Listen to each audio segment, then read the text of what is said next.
When I woke up the following morning, Sasato-san was already gone. Hey guys, Lex here, back for some more of the Great Ace Attorney. Last time, Gina finally let us represent her, and it looks like Sasato actually left. Hopefully my assistant is anyone but Iris, so my voice won't die. Anyway, let's start this trial. At the window, the rain came down in sheets. So began an even longer day than the last, one that I would remember for the rest of my days.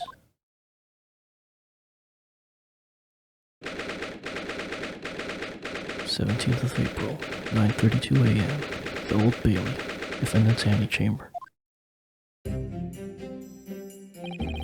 Good morning, Gina. I'm determined to prove your innocence today. I'm sure we could do it. So where's your friend then? Sorry? You know, her in the fancy dress. Cesardo or whatever you say it. I don't know. Oh, Miss Sasato had to leave early this morning. She was already gone by the time I woke up. You alright with that, are you? Forget about me if you like. Go and see her off. It's fine. It's not as though Miss Sasato and I won't meet again one day. Even so. But you, Gina, you only get one chance. This trial today is all we have. Good morning, you two. How are you feeling, Jeannie? Did you manage to sleep? Meow. Iris, what are you doing here? What do you mean? When a friend is in need, we show our support. Isn't that right, Wacky?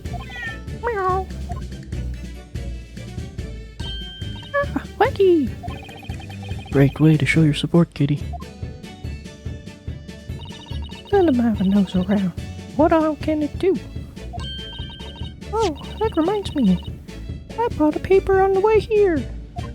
London News.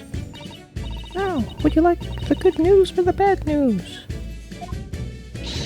What do you say, Reno, Ginny? Oh, well, I think I'd rather get the bad news out of the way first. The ship crashed. Nah, always take the good news first. You might not live to hear the bad. Yes, that question always gives away people's personalities. Let's not go there. Alright then, I'll give you the bad news first. A record amount of rain has fallen this morning, and carriages all over the capital are struggling to move. Huh? The bad news was a weather report? So I hope Susie made her train to Dover, and that the train isn't delayed on its way to the port. Gosh, yes. Alright then, so what's the good news? Well, the rain is forecast to subside this afternoon. So even if the train is delayed, it should be able to make up the time later. Well, isn't that good news, isn't it? I couldn't give a monkeys, really. Same. Only the good news canceled out the bad. And look, this trial made the headlines too. Pawnbroker perishes and prick purses plunder, see? How you like that? Well, let them say what they want, see if I care. I can't because you're covering your face. Don't worry, Reno will soon show everyone that this headline is nonsense. I will? And then in tomorrow's papers, the headlines will be "Discharged Iris, dauntless do-gooder." Isn't that right, Reno? Oh, yes. Let's hope so. Of course they will. I have absolute faith in you. How was that? I was trying to sound like Susie. Did it work? Did it? It's like she was still here. Let's see. This seems important. I want to check it before the trial.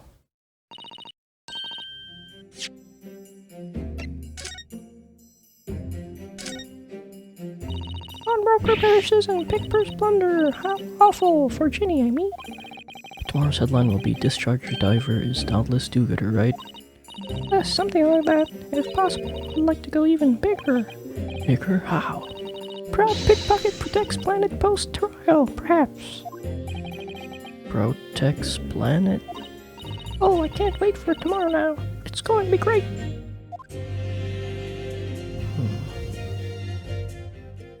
Is that part of the same? Another thing. There's a sensational story lower down the front page as well. Look. Ministry mole. Classified secrets may have been leaked overseas from Ministry of Justice. For a 10-year-old, Iris certainly has her finger on the pulse of world news. It's about secret communications between Great Britain and its allies. Apparently they're being intercepted by hostile nations. Communications are being intercepted? How would somebody be doing that? So easy. That's the question, isn't it? I've come up with 3 different possible methods so far. Are you looking for a new career, you know? No, of course not. I wonder, perhaps this is what Lord Strongheart was talking about yesterday. Yes, it could be. It could explain why he has Grixie running from pillar to post at the moment. Government secrets. Some gilded leaking, classified info or something like that? Good luck then, Bruno. I'll do what I can. Obviously, I don't know what the law like Susie does, but still. I could shoot. I'll be by your side the whole time, giving you more support and encouragement. I'm not sure that big thing is as comforting as you think it is, to be honest, but thank you, Iris. That's very kind of you. Oh yeah, Iris. Yes, Ginny? Well, I was wondering, though, about Sholmes. Did they fix him up all right? Yes, the operation was a great success, but Hurley still hasn't come around yet. He was awake. Yeah. I asked a friend of mine of Scotland Yard to send a telegram as soon as he wakes up. I'm sure Grixon will let us know the moment there's news. Oh, right. Susada-san and no Mr. Sholmes. It's all down to me today to prove that Gina is innocent of this crime. Miss Gina Lestrade, counsel for the defense. The trial's about to begin. Please make your way into the courtroom. It's time then. Yes, let's go, Gina. Iris, you could stay. Lead the way, Bruno. Oh, jeez. Poor Gina. She's trying to put on a brave face, but I can tell she's worried and scared. I have to believe in her from the start to finish. That's the weapon that will secure our victory here. If I learned anything from my great friend, it's that. What? What did we learn? 17th of April, 10 a.m., the Old Bailey Courtroom. Wait, is she standing on something? I couldn't see. In the name of Her Majesty the Queen, I hereby declare this court to be in session. This trial shall determine the guilt or innocence of Miss Gina Lestrade. I now call upon the counsels for the prosecution and defense to declare their willingness to proceed. The prosecution is ready. The defense is ready. Lord Redseeks. My lord. Remind me, how many years ago was it that you withdrew from public prosecution service? It was some 5 years ago, my lord.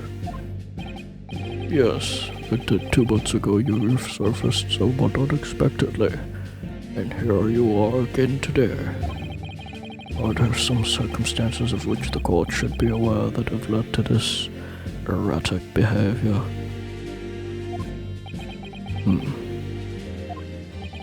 In what one might describe as your former life 5 years past, you dealt exclusively in matters concerned with the highest echelons of society and government. Really?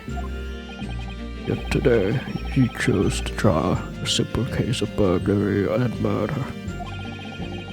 I confess I find it more than a little befuddling answer. There are two types of persons I cannot abide. Firstly, the wealthy scoundrels who hide beneath a mask of philanthropy to cheat the public at large. He means Mr. McGilded, who you defended against the Reaper 2 months ago.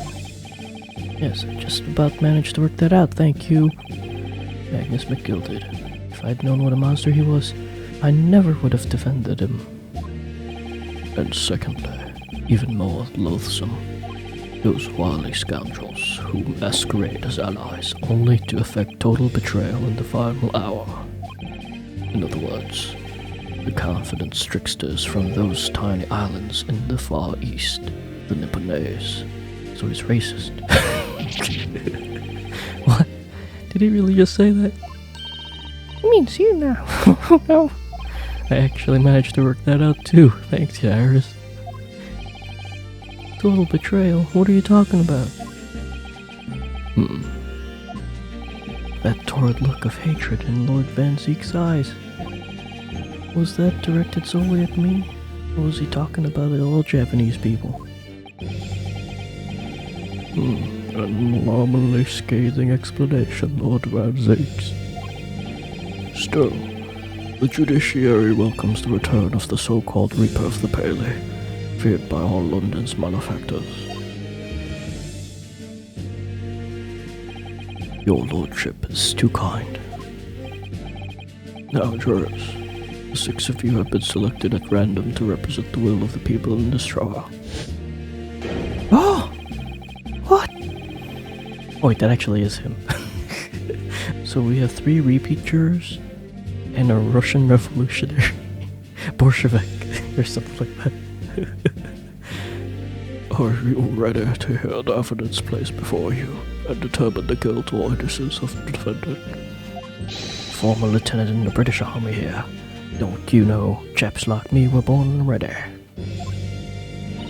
Clean crockery, clean cutlery, and clean conscience. His lordship's motto is very appropriate here, I think. And she has the same spot, so they could animate her the same. Everything will be stereoscopic in the future. Absolutely everything, and I'm ready for it. I don't understand it. I can't have left it in here. It's not possible, but could I have? Woman indispensable in society. Stop. Female-centric future awaits. Stop.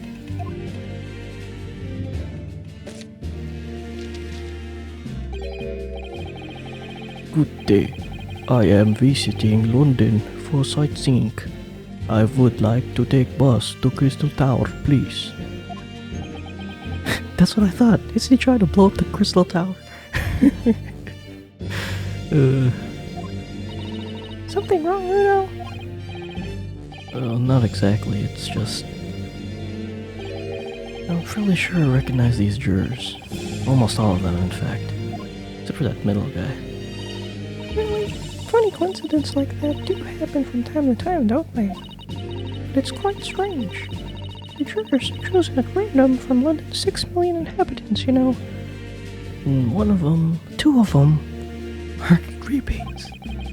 Though I've been led to believe, but something tells me I'm being duped. Very well. Now, Lord Van Zeeks, the court calls upon the prosecution to introduce the facts of the case. As you wish, my lord. Allow me to begin with a word of warning to the ladies and gentlemen of the jury. In short,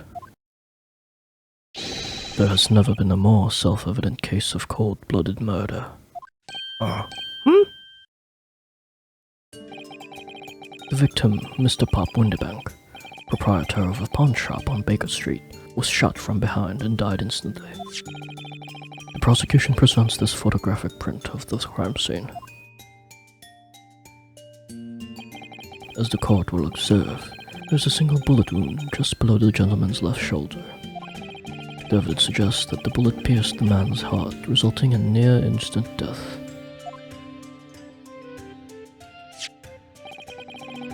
Moving on to the findings of Scotland Yard's coroner. His report states that the bullet entered the body on a rising diagonal trajectory. And what's that supposed to tell us? It means the victim was likely shot by someone significantly shorter in height than himself. Someone like the accused, you might say. Oh, The prosecution wishes to present the autopsy report and crime scene photograph as evidence, my lord. Indeed, the court accepts. Hand them to the bailiff, please. Autopsy. Crime scene photograph. I now ask the court to turn its attention to this plan of the establishment where the incident occurred. Okay, I'll wait until I get this also to look. The proprietor was found in the storeroom where he kept articles pawned to him. A windowless room with a single point of entry, the door to the main shop that was found locked. In the sealed chamber, there were only two persons present, the victim and accused. The victim, Mr. Winterbank, and the accused. I was almost right.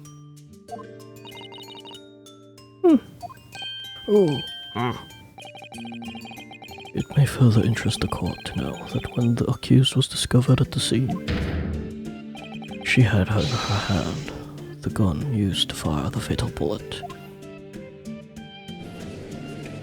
well, that's that then, isn't it? Nothing more to say. Is that grabby little girl a pickpocket anyway?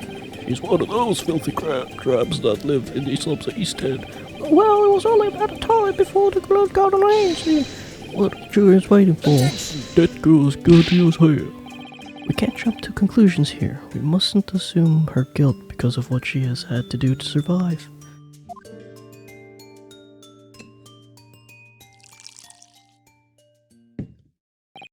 My learned Nepalese friend, it is you who mustn't jump to conclusions. The prosecution has barely begun presenting its case. Huh?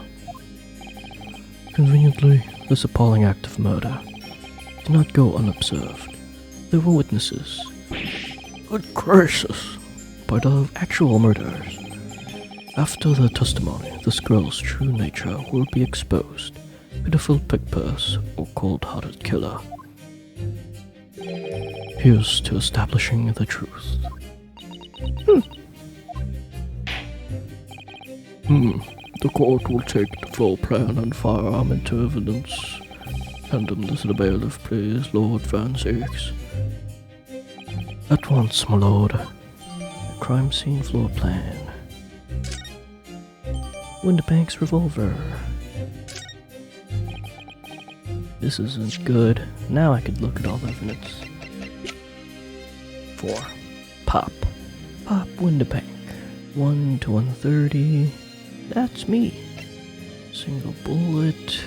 Instant death from a posterior interior bullet wound to the heart.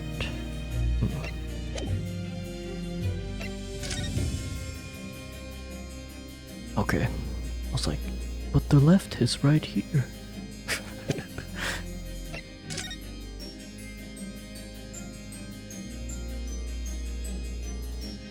That doesn't look anything like Gina.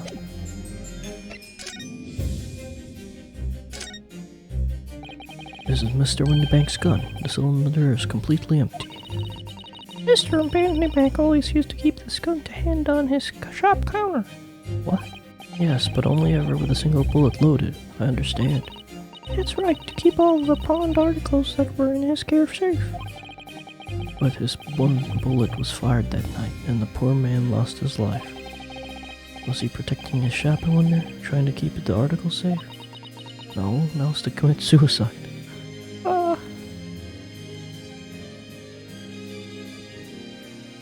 Is that it?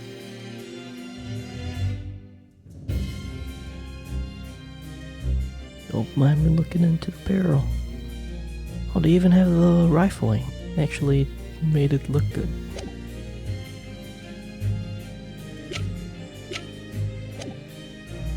This isn't good. I feel the mood in here has turned very gloomy all of a sudden, you know. I think that's because it has. Shh. Let us begin. Bring forth the witnesses to the foul murder of Mr. Pop Windbank on 16th April of this year. Hey, that guy's short. They definitely look guilty.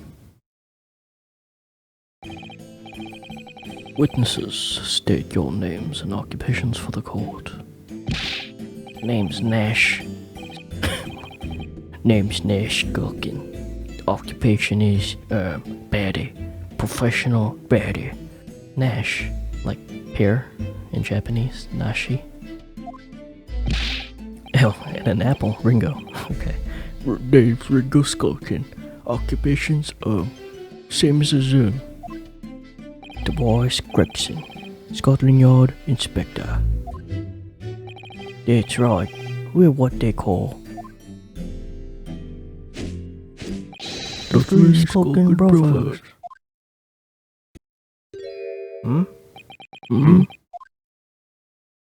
What you looking at me like that for? Don't lump me in with you lot. Cool, blimey, that's Cool. Don't you know what we're going through? Yeah, it's our older brother. Lost contact with him. So we've scoured every shady corridor of the capital. And then last night, we came across you, the very spit of the bloke. Ain't that right, Ringo? It is, Nash, it is. That's very spit of him. So we decided there and then what we was gonna do. We was gonna call you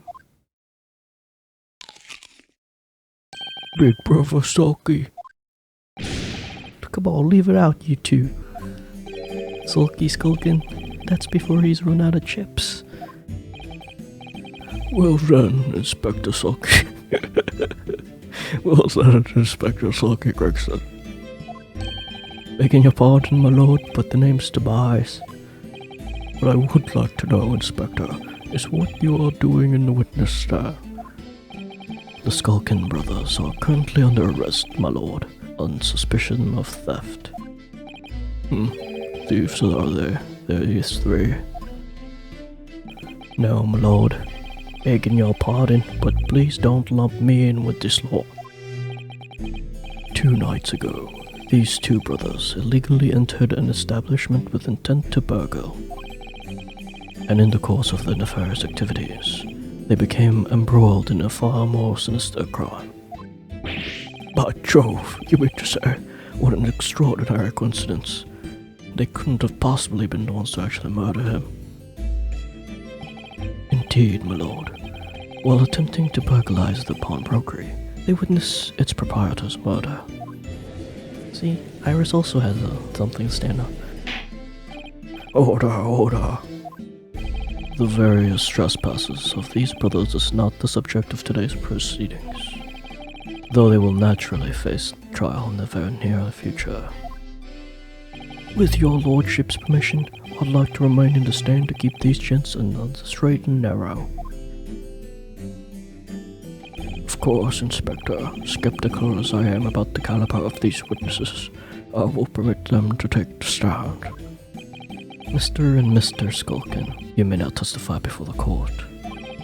Describe the events of the night in question and what exactly you saw. Happy to. Skulkers never skulkin'.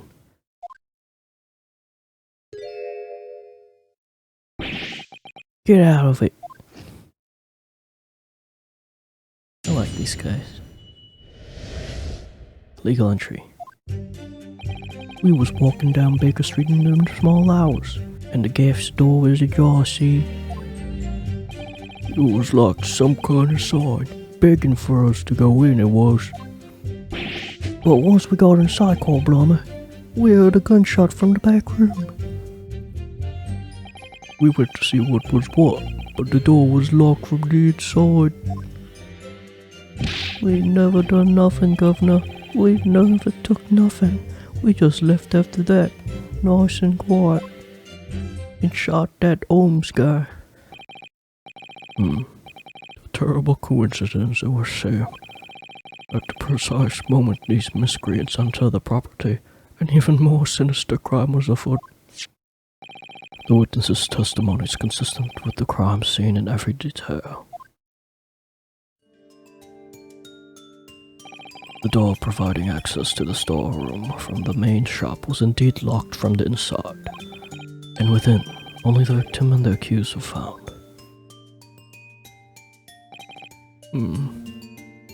I must say, it does appear to be an overwhelmingly simple case. Still, the defense may cross-examine the witnesses now, of course. Counsel, if you please. Counsel? Yes. What's the matter, Uno? Sorry, I was just stunned into silence for a minute by the blatant lies being told by the pair in the stand. Know that it's all nonsense, because I saw it with my own eyes. Just have to expose their testimony for the pack of lies it is. Let's just press everything. We was walking down Baker Street. The front door of Windybank's was ajar, you say. What time of night was this? Must have been about 1, right, Ringo? Yeah, it seems so, right, Sulky? How would I know? The place would have been shut at 1 in the morning, just like every other shop in town. Well, it was pitch black inside, it's true. Ain't that right, Ringo? I'm not so sure, Dash. I seem to remember a little light burning inside. What about you, Sulky, me old mucker? Leave me alone. There definitely was a small lamp burning inside. That's what alerted us to the situation in the first place. And when these gentlemen ventured into the open establishment, the accused, Miss Gina Lestrade, already had the muzzle of her gun trained to the unfortunate victim. Objection! That is pure conjecture. Perhaps, but it changes nothing. These brothers inadvertently wandered into the middle of the cold-blooded murder, simply because they found the door of the victim's establishment open and ventured inside. Right, that's what happened. It was like some kind of sign. What are you trying to suggest? That you had to go in? Well, God moves in mysterious ways, they say, don't they, Ringo? They do, Nash, they do. Must have been some sort of providence, I reckon. God's will often presents itself as the whim of thieves, does it? It wasn't no whim, I'm dead sure of that. It was, Nash, it was, like we said at the time. You don't find doors open in the middle of the night like that. Nah, there's no two ways about it. It was a sign that our long-lost brother was inside. Not very good liars, are they? Well, can't deny it. It led us to a bloke that looks just like our brother. I said, cut it out. Those chips are getting you chomping today. Oh, it's a good cycle, blah, blah, blah, we had a gunshot. Gunshot, you say? Just the one? Are you sure about that? Yep, just the one, Governor. I can swear that. It was, Nash. It was. Ain't that right, bruv? The firearm used to belong to the victim himself. Yes, Mr. Moneyback always used to leave this gun lying around on the counter. Right, I remember. When we examined it, we found the revolver was completely out of rounds. That makes sense. Mr. Windybank always used to say he only kept a single bullet loaded. That's true. I remember him saying that as well. So, we can say with considerable certainty that only a single round was discharged from the firearm used as the murder weapon. Yes, my lord, we can. And I should remind the court that the firearm in question was discovered in the hand of the accused. Wonderful. We went to see what? Do you mean the door between the main shop and the storeroom? My learned friend is having difficulty grasping the situation. Perhaps a drawing would help. Excluding the shop's entrance from the street, there is only one other door, that of the storeroom. Of course, there was only a little oil lamp burning, not much to see, boy. And the floor was hidden behind the curtain, no. That's right. When we arrived, the door was mostly obscured by the curtain. Tell me, why exactly did you try to open that door? Eh? Any normal petty thief would run at the sound of a gunshot, I should think. Well, your turn to rabbit, Ringo. Well, Dash, yeah. I suppose you'd have to say we ain't normal, eh? Broadly speaking, humans respond in one of two ways on hearing a gunshot or scream. The timid flee, gripped by fear, while the courageous investigate to see if they might help. These gentlemen are of the latter inclination.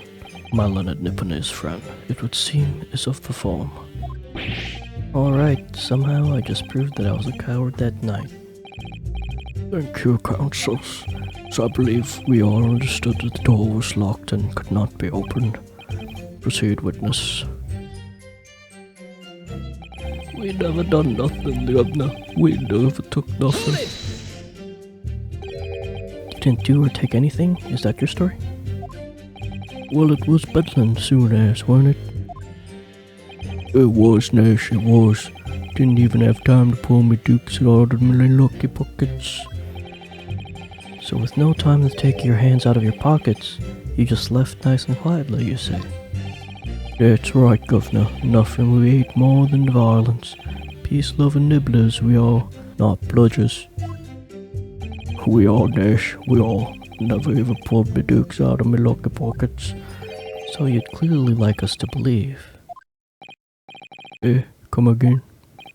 As you fled from the pawnbrokers that night, did you not run into anyone else? Someone with a sword? And did you not fire a gun at that person? Saints alive, they fired a gun, you say? Ah! Blimey, Governor. You ain't telling us it was you in the doorway? It was.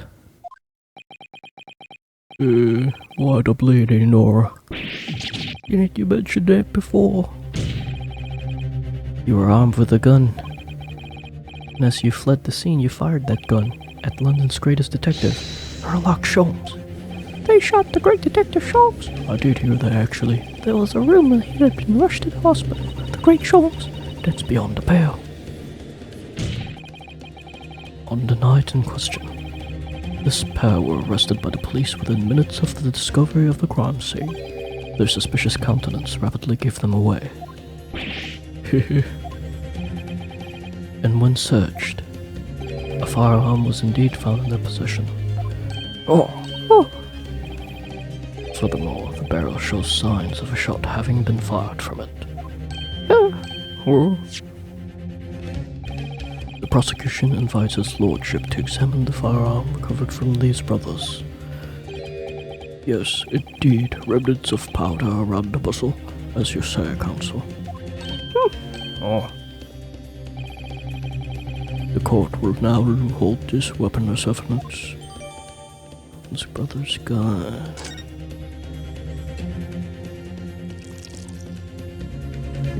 Now, my learned Nipponese friend. Yes? Now let's see.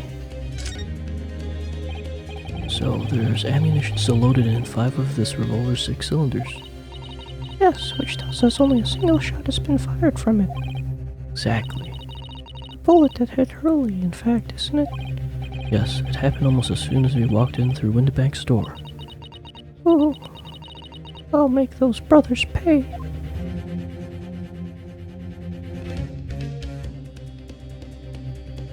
Doesn't have the marks. Yes? Here's to you successfully presenting the evidence. For yes, there are the telltale signs of spent powder on this gun, and a single bullet missing from the cylinder. But the prosecution demands evidence that it was fired at the scene of the crime under scrutiny in this trial. Objection! Well, I don't need evidence, because I was there. Objection! However, the rest of us in the courtroom were not. If the defense fails to provide evidence in support of its rash claim, we shall have no choice but to toast your incompetence and move on. Evidence that these two fired that gun before they left Windybanks that night. The court demands that all claims are affirmed with clear proof. What evidence shows that these witnesses unloaded a firearm at the pawnbrokers that night? Oh, I think totally forgot about this. The evidence is this portfolio. What? What on earth have you there, counsel? During the course of our investigations, we discovered a number of bloodstains.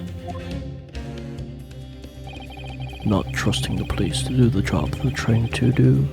How arrogantly Nipponese of you. Well, anyway, we analyzed all the blood samples we found and recorded the results in this portfolio. You claim to have the evidence the court is demanding therein? Yes, my lord.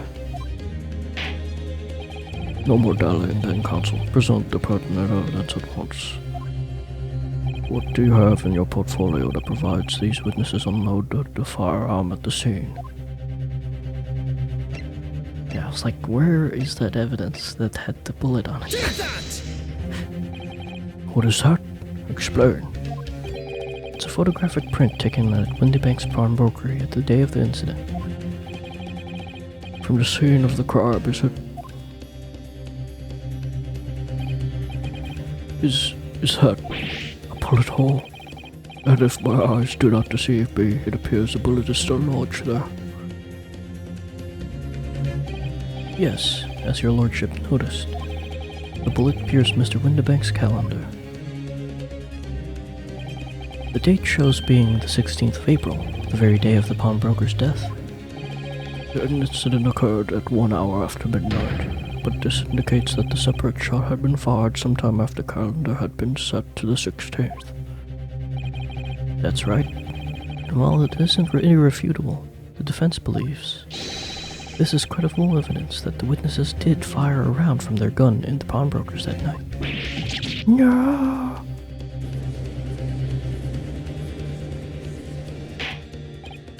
Order. How does the prosecution stand, Lord Van Six?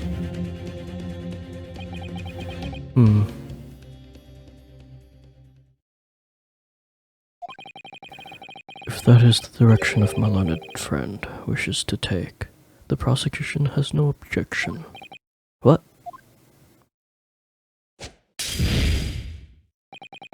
But you'll forgive me for flinging my hallowed chalice aside in disgust at the repugnancy it exposes. Yes, on the night in question, these brothers entered the pawnbrokery illegally, and like the bold baddies they claimed to be, opened fire on the new arrivals before fleeing back onto the street. Hey! Take it easy there, the governor. You're gonna land us in the soup. We had a deal. You weren't gonna get into them details. Tell him, Sulky. Set the bloke straight. I have nothing to add. So he knew, did he? Van Zeeks knew their testimony would almost certainly expose the extent of their crimes. It would seem now that I owe my learned Nipponese friend a word of gratitude. What do you mean? What I mean is that you have helpfully confirmed an important fact. To what do you refer, Lord Van Six? As has been established, at the point of their arrest, a single shot had been fired from the brother's gun. However, if that shot found its target in Mr. Sholmes, then clearly these witnesses cannot be accused of the fatal shooting of the proprietor and victim. Ah! In other words, these two men have no material connection to the murder of Mr. Winterbank at all. So that's it. Yeah. That's it. We didn't have nothing to do with it. We didn't do it, Nash. We didn't. That's what I reckon.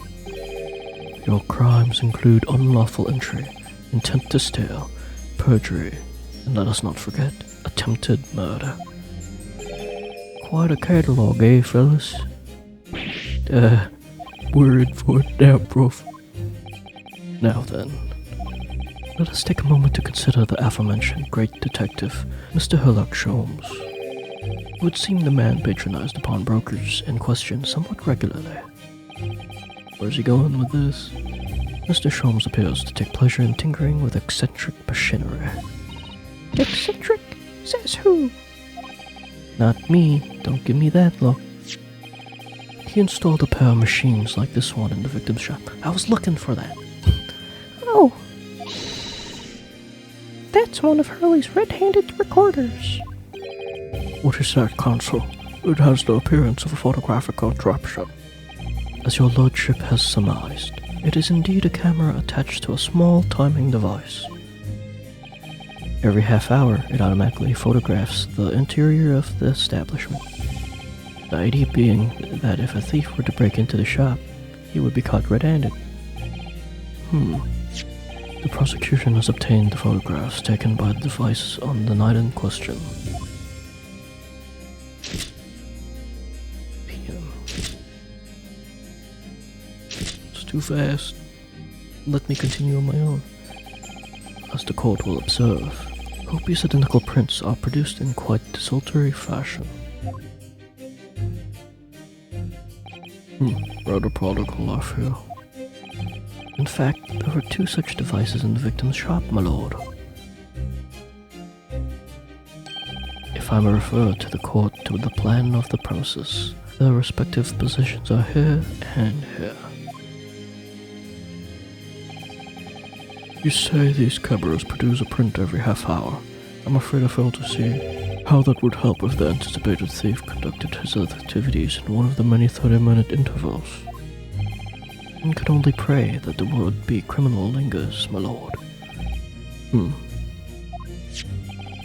On the night in question, the witnesses currently in the stand were not caught on camera. Hell yeah. That's a bit of friar talk, eh, bruv? Lady Luck loves a skulkin. Witnesses, at what time did your trespassing begin? Must have been just after 1, right, bruv? Must have been, yeah, just gone, boy. In which case, minutes before these brothers entered the establishment. What scene might we expect to see within the shop? Let us examine the evidence. Good Lord. It's the defendant, Miss Gina Lestrade. Oh, she did it. As the court can clearly see, the accused is pictured, gun in hand, facing the victim over the shop counter. No doubt coercing the proprietor to open the door to his storeroom. Quite. One can only too easily imagine the events that unfolded. The court will take this photographic print as evidence, if you please, counsel. Photograph of Gina. Don't believe it, Ginny.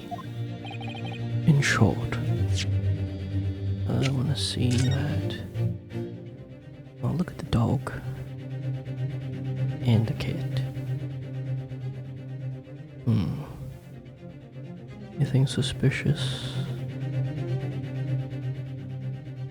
Man, her finger's like cut off.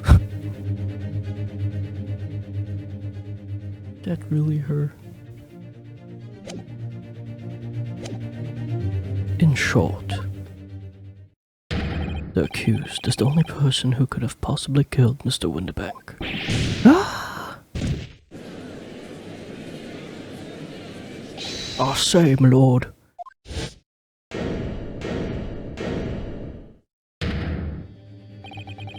Wonder if I might put a word in at this point. Go ahead, Mr. Foreman.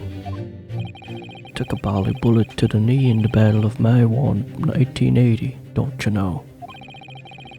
Decorated for it and all, but forced to retire from service, sadly. Of course, medal could never outshine the exploits of champs like us on the battlefield. Yes, Mr. Foreman, and exactly as your point. Carried out on the battle after retirement, you see, the battle of daily life, if you like. And here I am now, leading the small squadron, 6 men, all good and true. And we'll all go down together, you mark my words. One for all and all for one.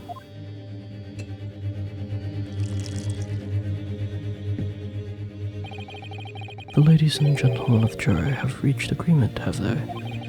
Is that what we ought to understand? Well, Mr. Foreman, is that correct? In a matter of speaking, yes. That is the Garadeb Squadron's position, sir. What? No, it's too soon to make a judgment here. Status report of the court, men. On to the ball.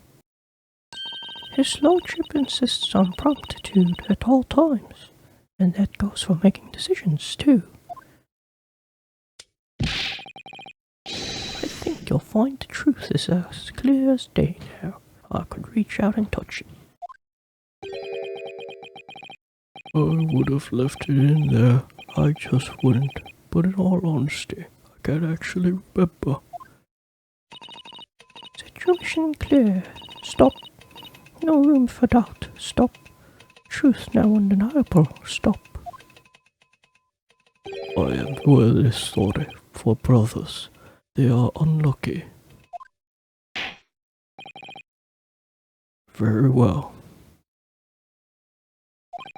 I now call upon each member of the jury to state his or her leaning in this matter. Announce your considered verdicts to the court. Guilty. Guilty. Guilty. Guilty. Guilty. Guilty.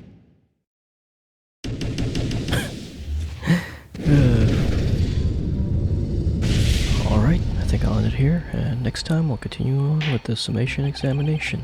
Thanks for watching, see ya.